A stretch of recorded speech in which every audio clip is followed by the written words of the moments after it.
While reboots and spin-offs nowadays come a dime a dozen, back in 1999, the idea was relatively new.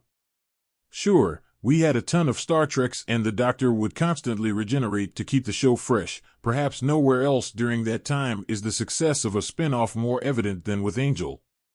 With the recent news of Buffy being rebooted, because nothing stays dead nowadays in Hollywood, there's perhaps no better time than now to revisit this classic show. For those unaware, Angel works as a spin-off/accompanying TV show to Buffy the Vampire Slayer. You can watch it without seeing a single episode of Buffy, but given the two shows have lore that carries over, along with crossover episodes, the best way to watch is to hop back and forth between the two shows. Season 1, like many other brand new network shows of its time, does take a while to find its feet. There's an early dollop of exposition across the opening chapters, working to fill us in on who all the main characters are and slipping into the familiar monster of the week that was synonymous with Buffy at the time. Just like with Buffy, Angel adopts the same witty tone and irreverent jokes, but all of this is accompanied by a decidedly darker and more mature tone compared to its sister series.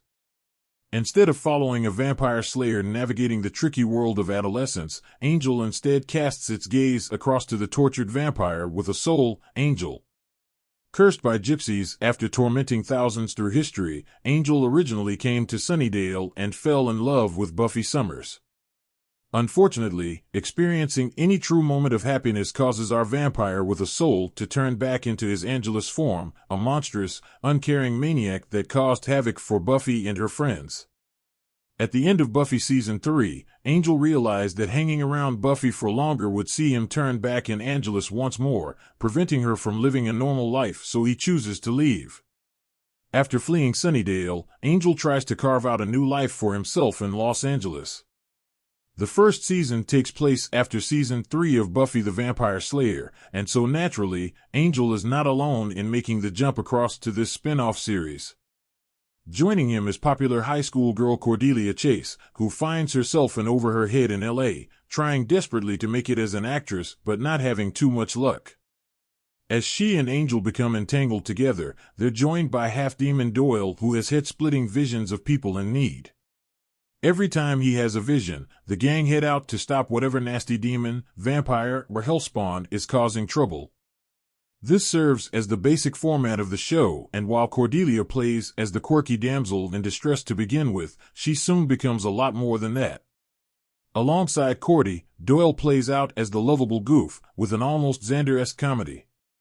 As the episodes progress, we learn more about Doyle and he becomes integral to the central storyline. With 22 episodes to play with, the later chapters eventually coincide with parts of Buffy Season 4. As mentioned, there are crossover episodes here, but handy previously on recaps at the beginning of these suffice if you're just looking to work your way through Angel on its own. Along with a Monster of the Week format, there's a longer-running storyline here which doesn't really materialize until the halfway point of the season. At this point, a newcomer joins the fray in Wesley Wyndham Price, the disgraced Watcher from Buffy Season 3. And yes, he is 100% the best character in the show, although in Season 1 it's hard to see that. Angel also finds himself facing off against something far more horrific than the nastiest creatures from hell. He's got to go up against lawyers. Wolfram and Hart are the big law firm in town, representing anyone and anything that will help cement their place as the big dogs in town. It's not until late on where you start to see some of the machinations from within this organization, helped along by the mysterious and ever-punchable Lindsay and stiff-upper-lipped Lila.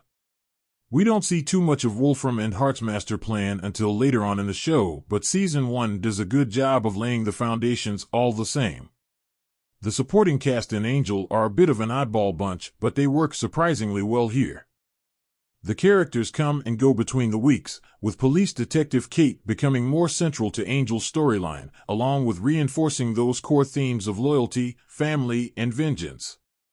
Alongside Kate, we also see Street Kid Gunn, who becomes a regular by Season 2, while Phantom Dennis in Cordelia's apartment is a surprisingly great addition. Honestly, I wish they'd done more with this storyline because there's definitely a lot of potential with this. Like many of the shows at the time, Angel Season 1 is a bit hit or miss in places. Some episodes are complete fillers and don't really do anything for the show, while others, like the bizarrely toned She or the Gladiator rip-off The Ring, feel a bit like scraping the bottom of the creative barrel. It's clear, though, that Joss Whedon was serious about making this show work, and nowhere else is that more evident than in the number of cameo appearances we get in Season 1. Buffy shows up twice. We get Faith, Spike, and Oz, along with a phone call which we're told is Willow.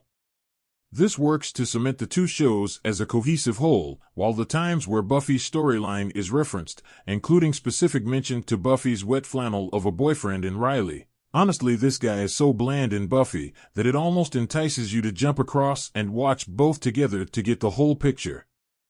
David Boreanaz is the real star of the show, though, and he slips effortlessly into the role of Angel.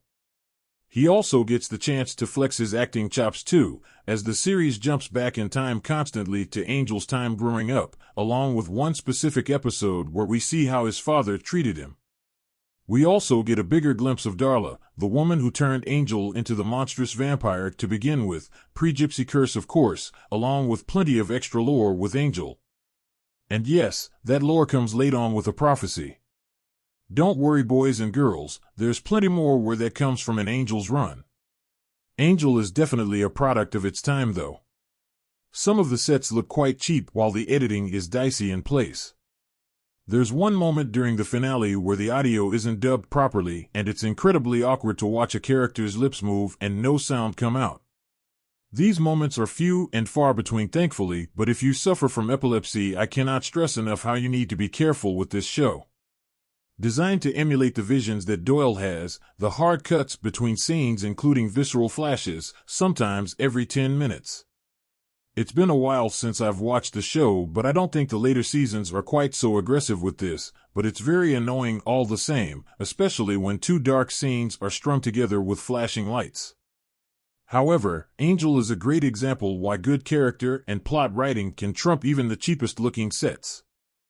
There's definitely some teething problems here, but the show adopts for a lot more practical effects, with a sprinkling of CGI, rather than full-on CG monsters, and it helps with the longevity of this one. However, some of the episodes are outright boring and others just feel redundant. Having said that, the twists are pretty good, especially one including Doyle, which I'm not about to spoil here. The second half of the season is definitely stronger than the first, though, topped off by an excellent finale, which leaves things on a suitable cliffhanger ready for Season 2. If you've never watched Angel, this really is a great show and still holds up to this day. Despite its issues, this is a solid foundation which the show builds on, helping to set the scene for more vampire action to come.